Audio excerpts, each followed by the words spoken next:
कभी कभी हमारे साथ कुछ ऐसी घटनाएं घटित होती है जो हमें सोचने पर मजबूर करती है कि हमने जो देखा, अनुभव किया, वो क्या था। आज जो कथा मैं आपको सुनाने वाला हूं वो एक सच्ची घटना पर आधारित है। यह घटना मेरे दोस्त के साथ घटी थी।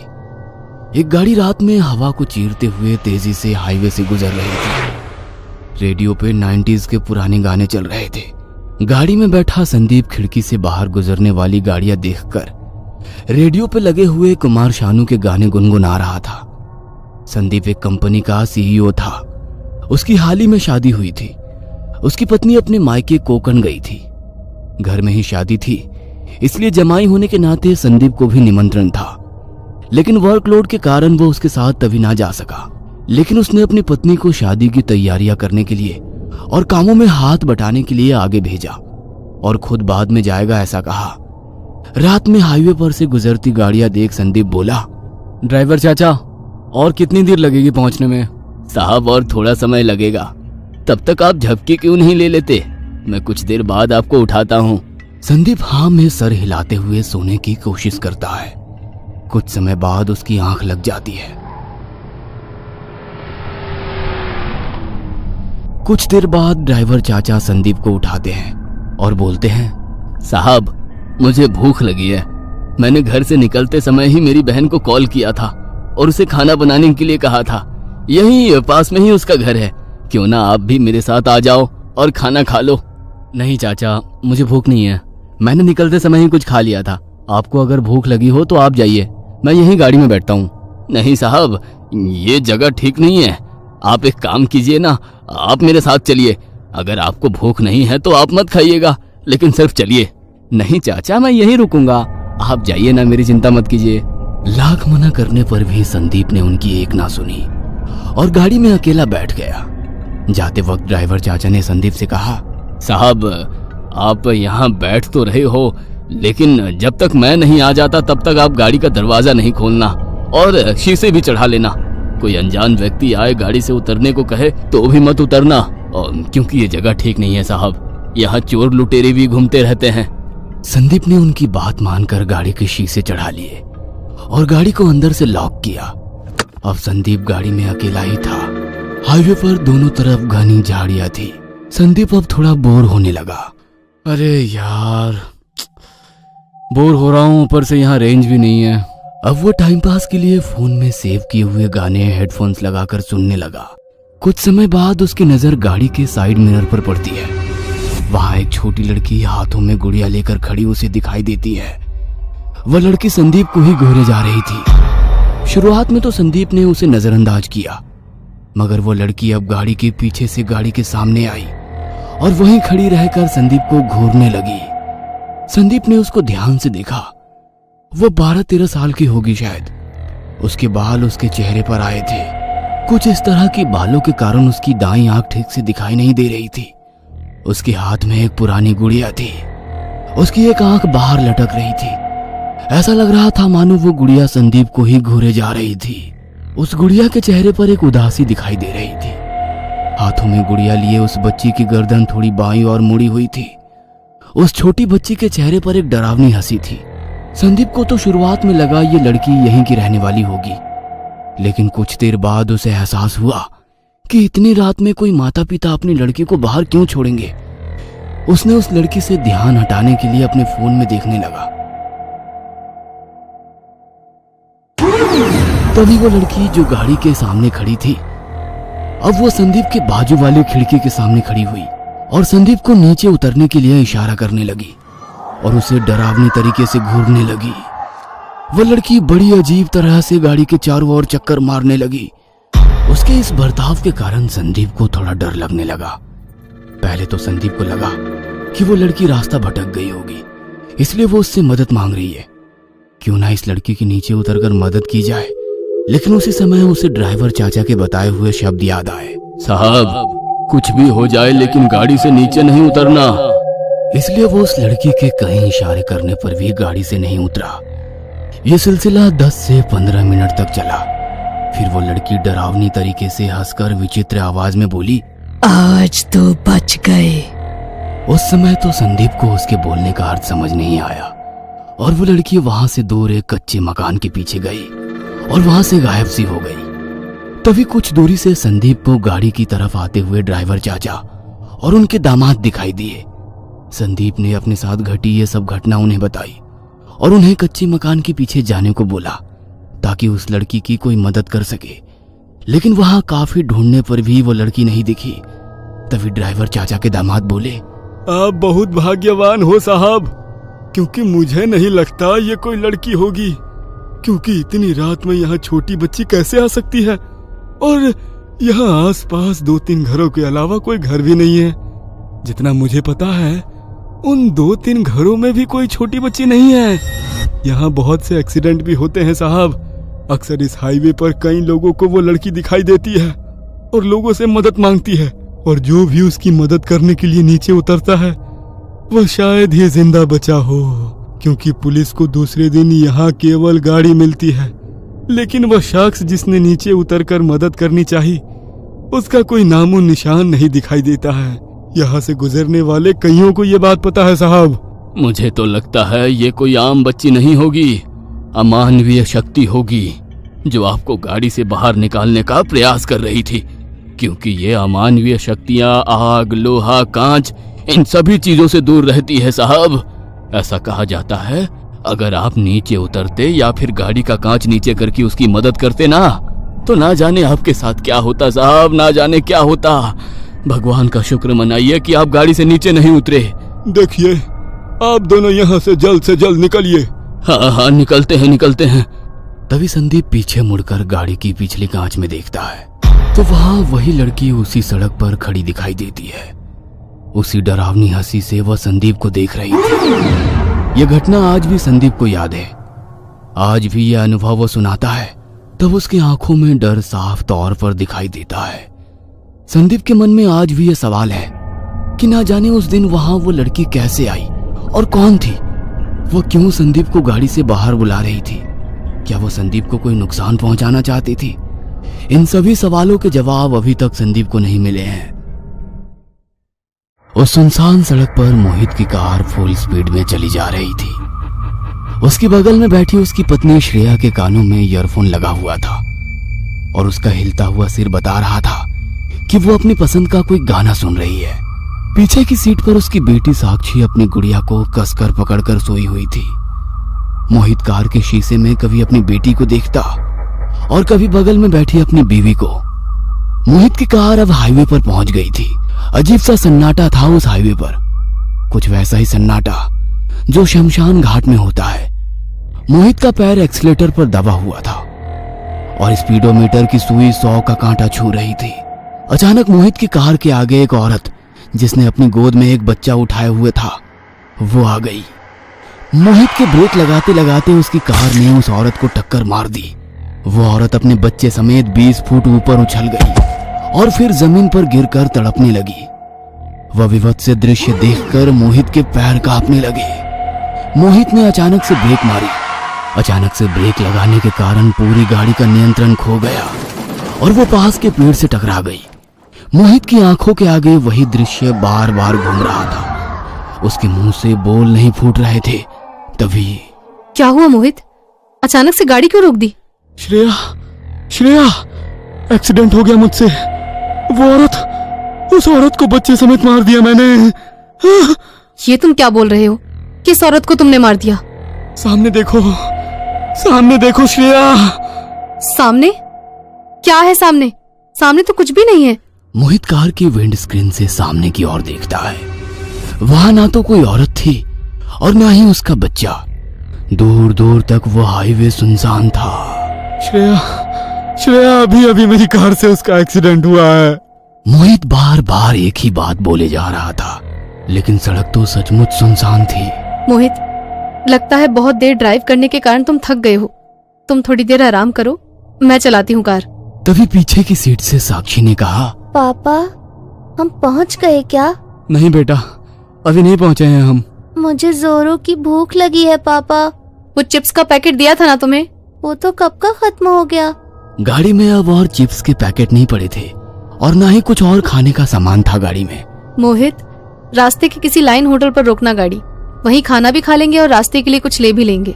लेकिन मोहित तो जैसे किसी अलग दुनिया में था। उसकी आंखों के आगे वही दृश्य बार बार घूम रहा था। ये कैसे हो सकता है? वो औरत और वो बच्ची, वो कहाँ चली गई? मैंने खुद देखा है दोनों को मेरी गाड़ी से टकराकर जमीन पर गिरकर तड़पते हुए। मोहित, क्या हुआ? क्यों रोक रखी है कार? चलो ना, मुझे भी भूख लगी है। लॉकडाउन में 2 साल घर में बंद रहते रहते मोहित, उसकी पत्नी और साक्षी बिल्कुल पक गए थे। 2 दिन पहले ही मोहित और श्रेया ने अपनी बेटी साक्षी की जिद पर रोड ट्रिप प्लान किया था। वैसे मन तो दोनों का था कहीं बाहर घूम कर आने का, इसलिए वे सभी पहाड़ों पर पूरे 10 दिन की छुट्टियां मनाने के लिए निकल गए थे। मोहित कार तो चला रहा था, लेकिन अब उसकी स्पीड कम थी। हालांकि वो बात अब भी उसके दिमाग में घूम रही थी। मोहित, फोन में नेटवर्क नहीं आ रहा यार। लाइन होटल कितनी दूर होगा?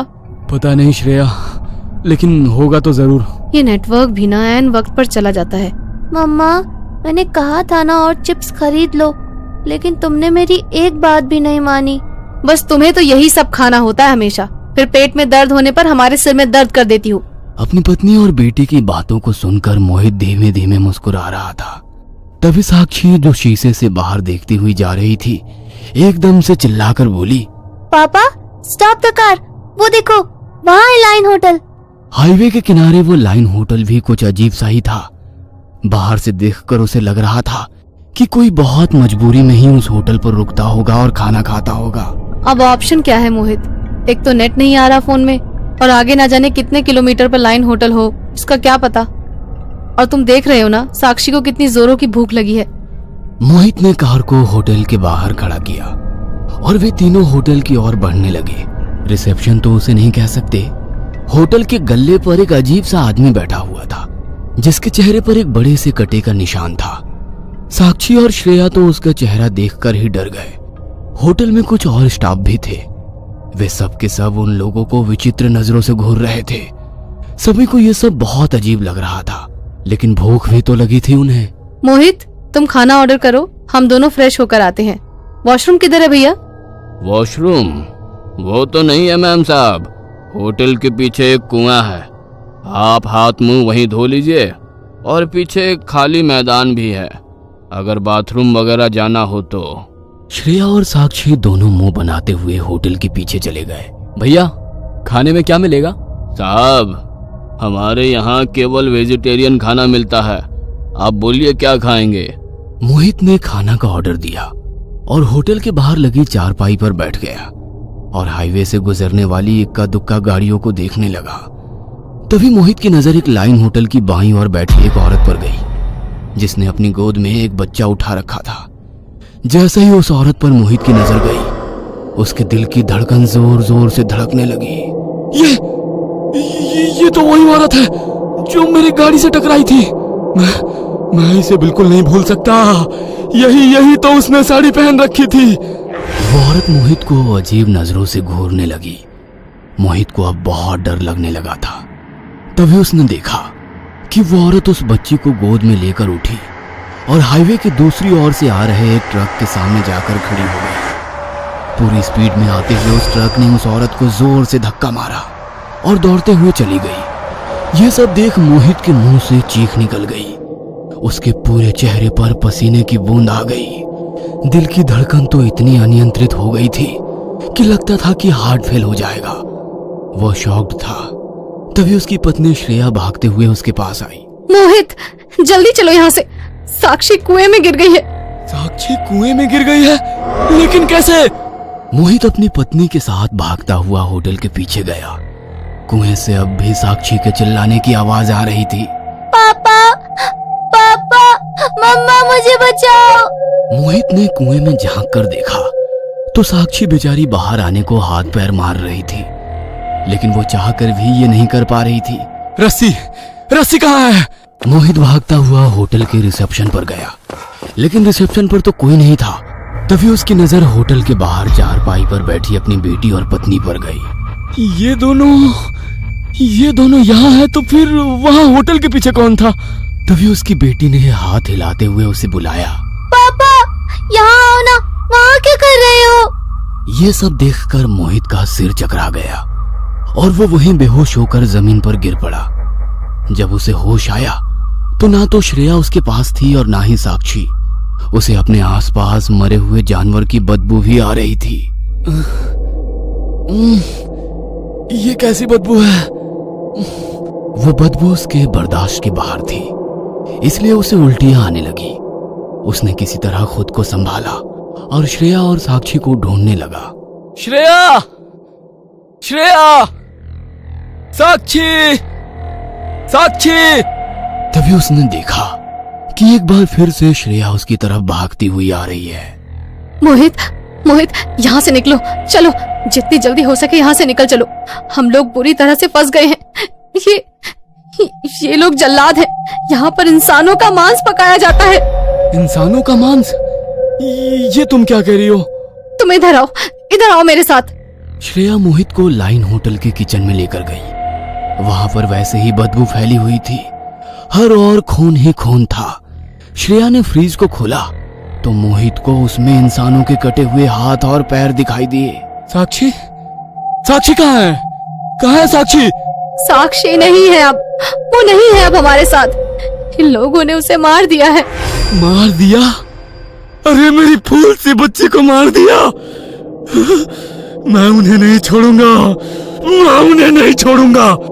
मोहित ने किचन में पड़ा एक बड़ा सा चाकू अपने हाथों में उठाया और श्रेया के साथ भागता हुआ बाहर आया और होटल के काउंटर पर बैठे उस अजीब से आदमी के गले पर अपना चाकू रख दिया। तुम लोग यहाँ पर मानव मांस पकाते हो। तुमने मेरी बेटी को भी मार डाला। मैं छोड़ूंगा नहीं तुम लोगों को। क्या समझ रखा है तुम लोगों ने? मोहित ने होटल के मालिक पर ताबड़तोड़ चाकू से हमला करना शुरू कर दिया और वो तब तक उसे मारता रहा जब तक कि वो मर नहीं गया। उसे मारने के बाद एक बार फिर उसकी नजर सड़क पर गई। उसे फिर से वही औरत गोद में बच्चे को लिए हुए खड़ी दिखाई दी। वो अब भी उसे उसी तरह घूर रही थी। श्रेया, ये देखो, ये वही औरत है जो मुझे बार बार दिखाई दे रही है। मैं इसे छोड़ूंगा नहीं। इसने मुझे परेशान कर दिया है। वो अपने हाथों में चाकू लिए सड़क पर भागने लगा। वो औरत भी बच्चे को गोद में लिए आगे आगे भागे जा रही थी। श्रेया भी मोहित को आवाज देते हुए उसके पीछे भागने लगी। तभी कुछ ही दूरी पर मोहित को सड़क के किनारे एक पेड़ के पास पुलिस की गाड़ी खड़ी दिखाई दी। वह भागता हुआ उनके पास गया और अपनी आप बीती उन्हें सुनाने लगा, लेकिन पुलिस वाले तो उसकी कोई बात सुन ही नहीं रहे थे। तभी उसने जोर से चीखते हुए कहा, अरे आप लोग मेरी बात क्यों नहीं सुन रहे हो? पुलिस वाले अपने काम में लगे हुए थे। कुछ पत्रकार और फोटोग्राफर भी पुलिस की टीम के साथ खड़े थे। पुलिस की टीम एक कार से बारी बारी से कुछ लाशें निकाल रही थी। पहली लाश मोहित की बेटी की थी, दूसरी उसकी पत्नी की और तीसरी उसकी खुद की। जब इतना बड़ा बोर्ड यहाँ पर लगा रखा है कि आगे खतरा है इस रोड पर ना जाए, फिर भी इस फैमिली को ये बोर्ड नहीं दिखा।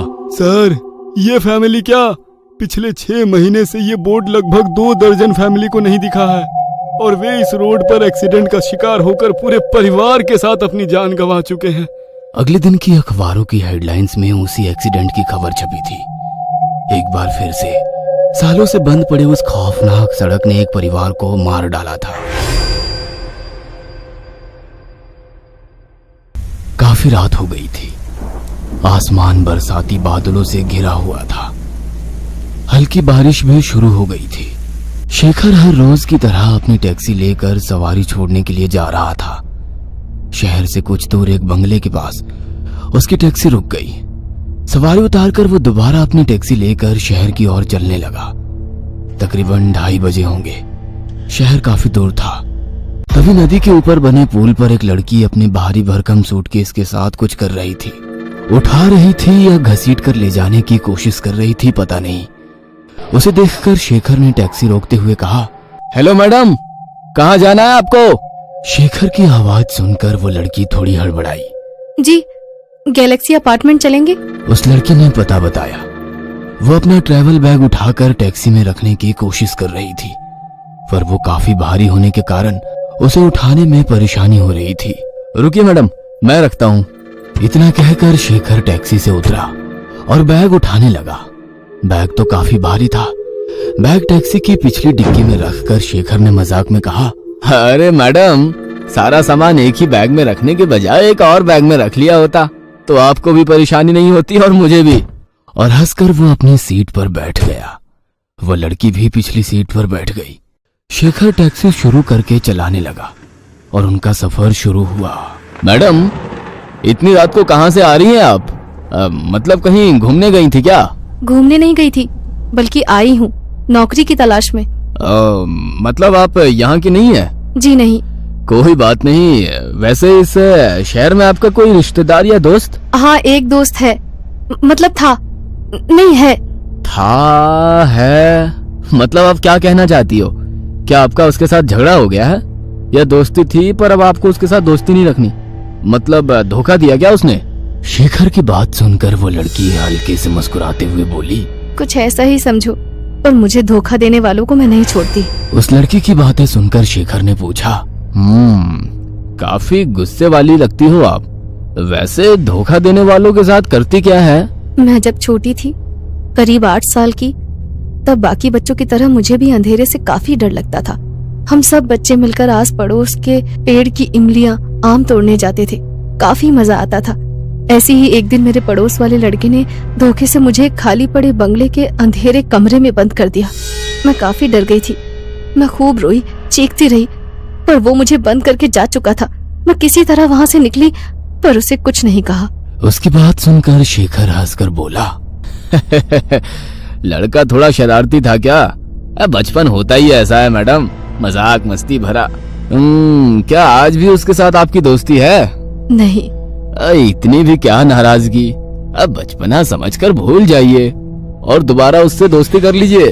अब उसकी जरूरत नहीं, क्योंकि एक दिन स्कूल बस से घर आते वक्त मैंने उसे दरवाजे से धक्का देकर नीचे गिरा दिया। उसकी बात सुनकर शेखर थोड़ा नाराज हो गया। इतना गुस्सा ठीक नहीं। अगर वो लड़का किसी गाड़ी के नीचे आता तो? शेखर की बात सुनकर वो लड़की गुस्से वाली आवाज में बोली, सही कहा, उसी में वो लड़का मारा गया। इतना कहकर वो ठहाका मारकर हंसने लगी। पर उसकी अजीब बात सुनकर शेखर का दिल घबरा गया था और गुस्सा भी आने लगा। अब एक अजीब गंभीर सा माहौल बन गया था। शेखर बिना कुछ बोले चुपचाप गाड़ी चला रहा था तो वो लड़की सामने वाले आईने से लगातार शेखर को घूरे जा रही थी। तुम्हें डर तो नहीं लग रहा ना? सन्नाटे को चीरती उस लड़की की आवाज सुनकर शेखर थोड़ा हड़बड़ा गया। डर? किस बात का डर? भला मैं क्यों डरने लगा? सही कहा, तुम्हें डर क्यों लगेगा? वो भी एक लड़की से। एक कमजोर अकेली लड़की तुम्हारा क्या उखाड़ सकती है? उस लड़की की वो बात सुनकर शेखर चुप रहा। अब उस लड़की की वो बातें शेखर का सर दर्द कर रही थी। शेखर की खामोशी देख दोबारा उसने कहा, सही कहा ना मैंने? तुम यही सोच रहे हो ना?